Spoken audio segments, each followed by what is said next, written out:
आदरणीय कार्यसम्राट निलेश राणे साहेब या ठिकाणी मनोगतातून भावना व्यक्त करण्यासाठी येत आहेत।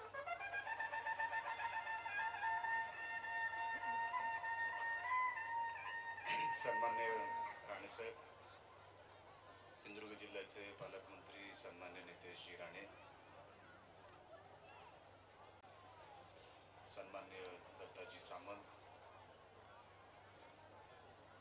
व्यासपीठावर माझी आई, व्यासपीठावर सर्वच मान्यवर, उदयजी आत्ताच त्यांचं मनोगत व्यक्त करून पुढच्या कार्यक्रमासाठी निघाले, त्यांचे मी मनापासून आभार व्यक्त करतो।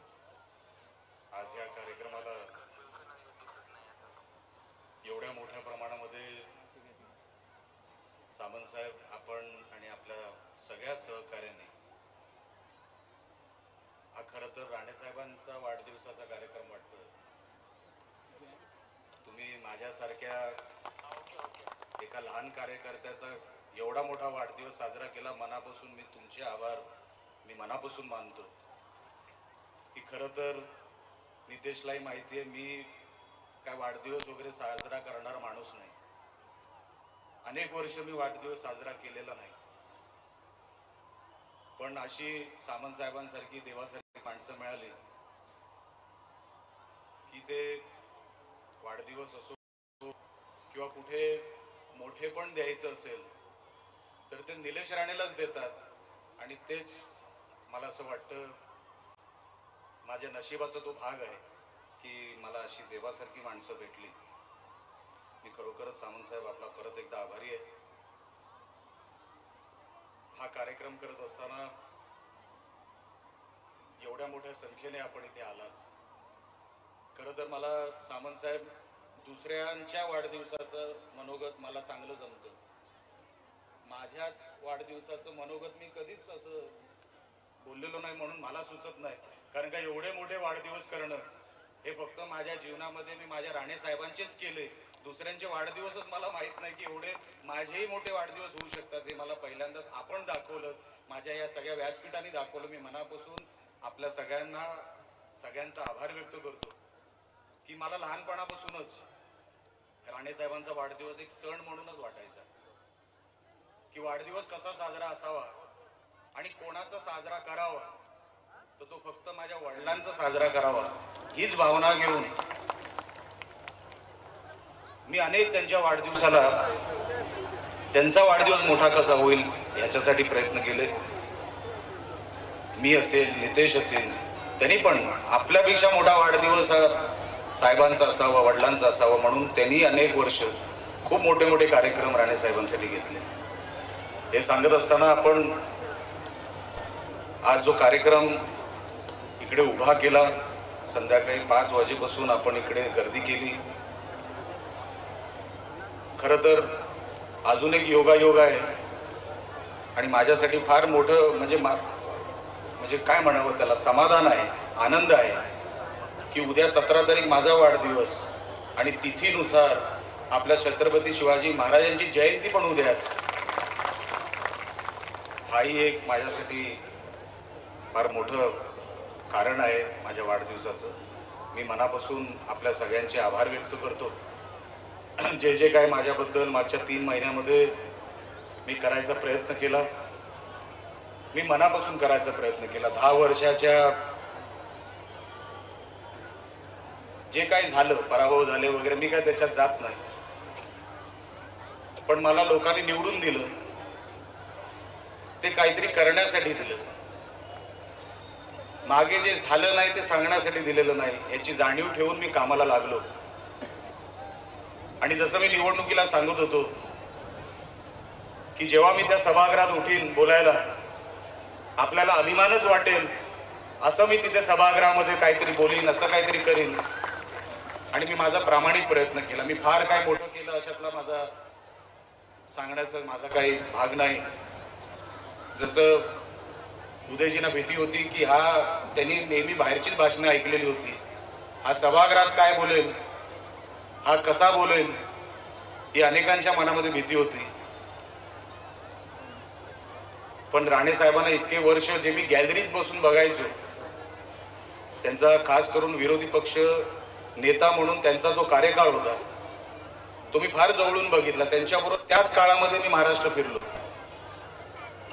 विरोधी पक्ष नेता कसा असावा, मुख्यमंत्री म्हणून त्यांचा कार्यकाळ त्यांना फार कमी महिने मिळाले, पण विरोधी पक्ष नेता म्हणून त्यांनी जे महाराष्ट्राची विधिमंडळ गाजवली, अजूनपर्यंत नितेशलाही आपण विचारा, सामंत साहेब, अजूनपर्यंत राणे साहेबांचं नाव त्या सभागृहात घेतलं जातं की कामकाज करावं तर ते राणे साहेबांनी करावं विधिमंडळाचं. आणि अनेक वर्ष मी त्यांना गॅलरीत बसून बघायचो.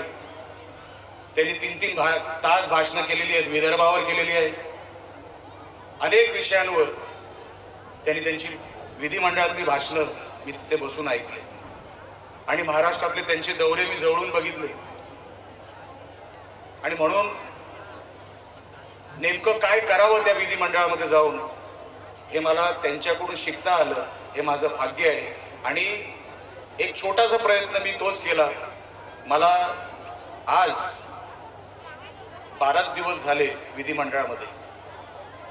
12 दिवसापैकी 2 दिवस विधिमंडळ लगेच बंद झालं, कामकाज झालेलं नाही. या 10 दिवसामध्ये माझ्या कुडाळ मालवण मतदारसंघासाठी जे काय करता आलं, जेवढा आवाज, जे काय मांडणी योग्य पद्धतीने करता आली ते मी प्रामाणिकपणे केली. आपण जो आशीर्वाद मला दिलात त्याची परतफेड शब्दांनी होऊ शकत नाही. मी किती जरी काम केलं तरी कामाने देखील होऊ शकत नाही. हे आयुष्यभराचे तुमचे जे ऋण माझ्यावर आहेत हे फेडता फेडता माझं अख्खं आयुष्य जरी गेलं तरी ते कमी आहे तुमच्यासाठी. ही समज घेऊन मी कामाला लागलो असल्यामुळे आपण मला जी संधी दिली ती एवढ्या मोठ्या प्रमाणामध्ये आम्हाला कधी 3 महिन्यामध्ये संधी मिळाली नव्हती तुम्हाला तुमचे आभार व्यक्त करण्याची. आज ती संधी मला मिळाली कारण का ह्या माझ्या मतदारसंघाच्या कानाकोपऱ्यातून आपण आलेला आहात. कानाकोपऱ्यातून आपण कधी कधी अनेक कुठल्या ना कुठल्या गावातून मला फोन करतात, साहेब तुमचं भाषण चांगलं. तर ते एक मनाला का आनंद वाटलं की ती भाषणं जेव्हा माझे वडील बघतील, जेव्हा माझी आई बघेल, तेव्हा त्यांना आनंद होईल की बघ हा माझा मुलगा ज्याला सगळ्यांनी कमी लेखलं होतं, आज बघ माझ्या मुलाबद्दल लोक काय म्हणतात. शर्यत ती आहे ना, कुठल्या मंत्रीपदासाठी आहे ना कुठल्या मोठ्या पदासाठी आहे. ज्यांनी सांगितलं होतं ना की हा नाही करू शकणार, हे त्यांच्यासाठी आहे.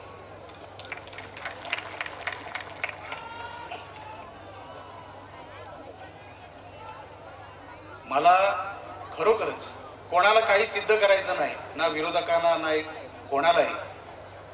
पण ही शर्यत स्वतःशी होती की कुठेतरी मी राणे साहेबांना तेव्हाच सांगितलं होतं.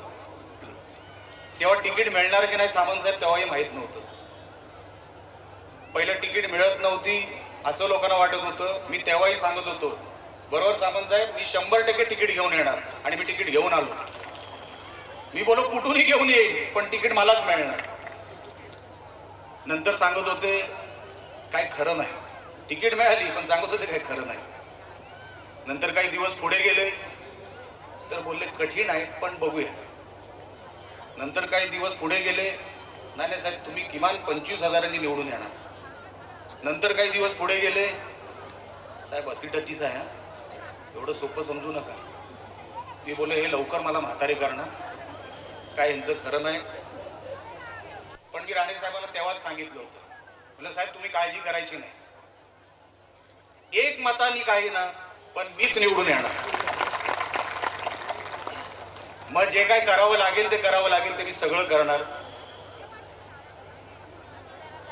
कारण का मला माहिती होतं की माझ्या घरासाठी इवन नितेश तो सांगू शकणार नाही, पण त्याच्यासाठी त्याच्या मतदारसंघामध्ये तो जेवढं लक्ष देत नव्हता तेवढं तो माझ्या मतदारसंघामध्ये लक्ष देत होता की नाही ते निलेश काही करून आला पाहिजे. आणि म्हणून मी मनापासून तुमच्या सगळ्यांचे आभार मानतो.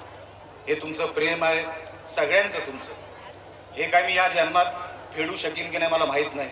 सामंत साहेब आपण पण माझ्यासाठी खूप करता सगळ्यांची, मी काय कोणाचं एकावर नाही. पण सामंत साहेब कसं आहे सर्वात उंच आहे आणि कुठूनही दिसतात आणि मनापासून ते जे काय करतात माझ्यासाठी, माझ्याकडे त्यांचे आभार मानायला माझ्याकडे शब्द नाही.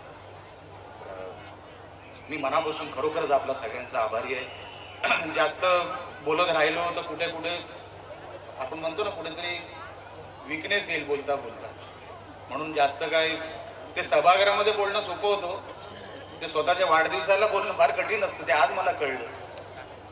पण खरोखरच आपल्या सगळ्यांसारखी ही लोक मला भेटली, सर्व देवासारखी लोक भेटली.